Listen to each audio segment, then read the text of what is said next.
everyone, so today we are out here to discuss the most important topic for your wedding, which is the decoration. You're going to spend a lot of money when it comes to the decoration part of the entire location. But when you see it from your eyes, that's amazing. But when you see the pictures, it's quite different. It is not as good as when you saw it with your eyes. And that's the reason we are out here as wedding photographers suggesting you the best decoration possible for your wedding that can make your pictures look even better. So the first step that you need to take care of is the lighting condition. If the lighting conditions are great, your pictures are going to come even better. Of course, the photographers is going to carry lights and equipments with them. Of course, that's what our job is. But if the condition out there at the location is great, then automatically it gets very easier for the photographer to capture even better photographs. So the first thing is lighting, and in that case, when it comes to the reception area, okay, when you are shooting the reception or the Sangeet part, where you're going to decorate the entire stage, the background of the stage, at that time, many of the people are using backlights nowadays. What happens is that if you're using a very high backlight, so the intensity of the backlight is really high, what happens is that the entire background looks quite bright and the subject just next to it looks completely dark. And even if we are adding a lot of lights on their face, but still what happens is that they are looking quite dark and we are simply adding a lot of lights on their face to make them look better. So it's always suggested to make the lights dim in the background, and the lights which are going to be used as, say, DJ lights, that can be used as halo lights, like you can use warm yellow tone white lights on the face of the subject. So if you're placing both the lights on the face of the subject, the face will look brighter and the background will look a bit dimmer. What happens is, in that case, the subject is separated from the background and very well illuminated. That's something that as photographers, we really enjoy while we are clicking photographs. Second part is having a decoration wherein there are a lot of elements added to it. Of course, decoration is the most important topic. It creates the entire vibe of your wedding. But if you are spending a lot of money when it comes to creating a vibe and decoration, it better look good in photographs when it comes to which elements you should add to make the picture look perfect. In that case, many people add just floral decoration here and there, and there are small diyas and here and there, so that looks very much not required for photographs. As photography part, if I have to give you one example, is hangings over the tree. When it comes to the haldi decoration or decoration during your mehendi ceremony, you can have this beautiful hangings and we can compose this amazing pictures with the tree that looks quite authentic and colorful. Second, you can have haldi decorations which are according to the colors that you're going to wear. It's not really required that you always wear a yellow color. Of course, there are going to be different colorful decoration that people use, and it makes the pictures even more beautiful. The third thing is adding chandeliers. That just makes the entire photography look very royal.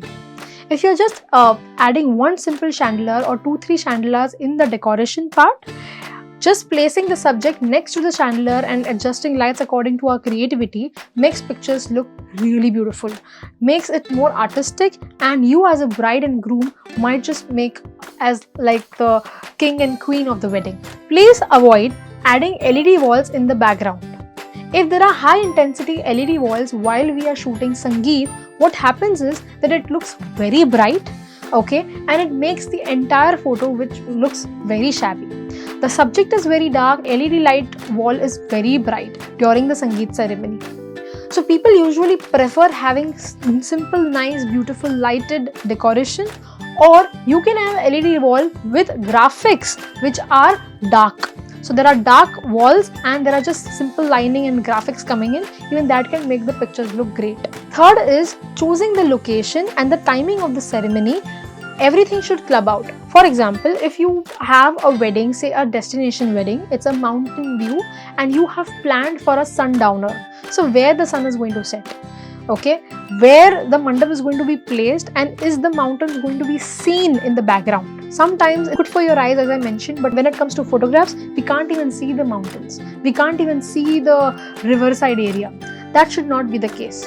If there is any background that you really want to highlight, because it's for that view you have spent a lot of money, you have created an entire vibe of your wedding, and we can't even see that particular background. If that is the situation, that shouldn't be. You should simply select a background which is also seen in the pictures, the timing of the location, so it should not be at afternoon 2 p.m. If you have an outdoor wedding, you can see the mountains, but afternoon 2 p.m. the entire location looks completely white, okay, and the only thing we can see is the subject. So even if you feel that we had this beautiful mountain wedding, but we can't really see in the pictures. So choosing the timing of that location and the place of the location wisely is very important to get the great vibe that you have selected in your photographs as well. The next thing is, of course, colors. As you can see, even I have wore something very colorful, and there is something like a very simple white plain background, and I am as a subject coming out of the background because all the colors are really multi and they are coming out of it, right? So using a great color palette is very important. For example, if you are shooting a wedding wherein mandap is of red color, chairs are of green color, okay, there is some different element used for your aisle, and there is some other hangings over the top of it, it looks haywire. It's just that ये भी पड़ा था, वो भी पड़ा था, ये भी पड़ा था, सब साथ में लगा के decoration हो गया.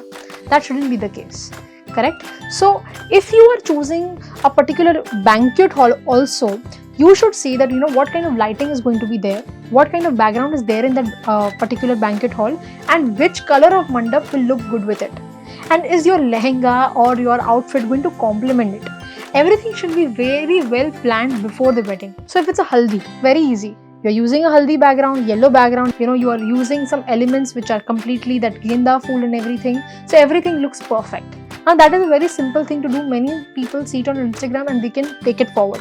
But when it comes to the reception day, the sangeet time and the wedding time, which is the most important ceremony, even more expensive, even more on a higher front, what happens is that people usually forget it. Right? So what kind of colors you are going to use for a sangeet? For example, if you're using say black and gold in your sangeet, then there has to be golden light, there has to be colors which complement that black color as well. You are using such kind of graphics in the LED wall which complements that black color. You are not just adding some florals because अच्छा ठीक है decorator ने बोला ये भी दे देंगे तो वो भी डाल दो, वहाँ पे भी डाल दो, यहाँ पे भी डाल दो. That shouldn't be the case. So each and every color that you are selecting should also complement your outfit and the entire vibe that you are creating. That's the wisest use of the entire decorator that you have spent on. If you are using this decorator as someone who can create a vibe for your wedding and not just adding all the elements, that's when you're going to get the best perfect picture. Just some planning, some understanding, and elaborate thinking that how it will look, and also of course talking with your photographer that this is something that we have planned for our wedding, will it work or not.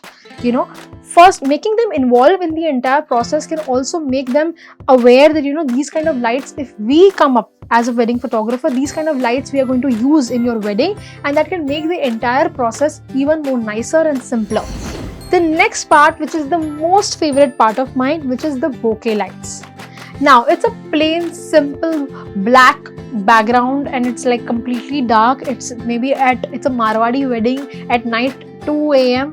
You have nothing, like everyone is sleeping and even the bride and groom is a bit tired and everything is out there, right? But if we add simple mirchi lights, the fairy lights, or you can say Christmas lights in the background all over the place, you can get some really interesting bokeh shots. So those mirchi lights get completely blurred if it's far away from the subject. First it has to be far away from the subject and it gets completely blurred, and we get these kind of interesting photographs just by adding those lights. We as people feel ki theek hai ye lagaya nahi lagaya kya farak padta hai, but in photographs it can make it look even more wedding feel. It can give that wedding feel that you were looking forward to have.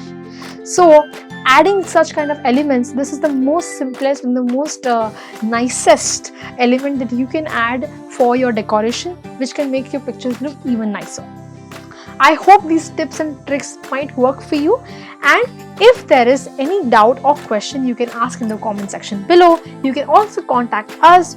We are wedding photographers, that's our number, and that's our website as well. Thank you so much everyone. See you soon.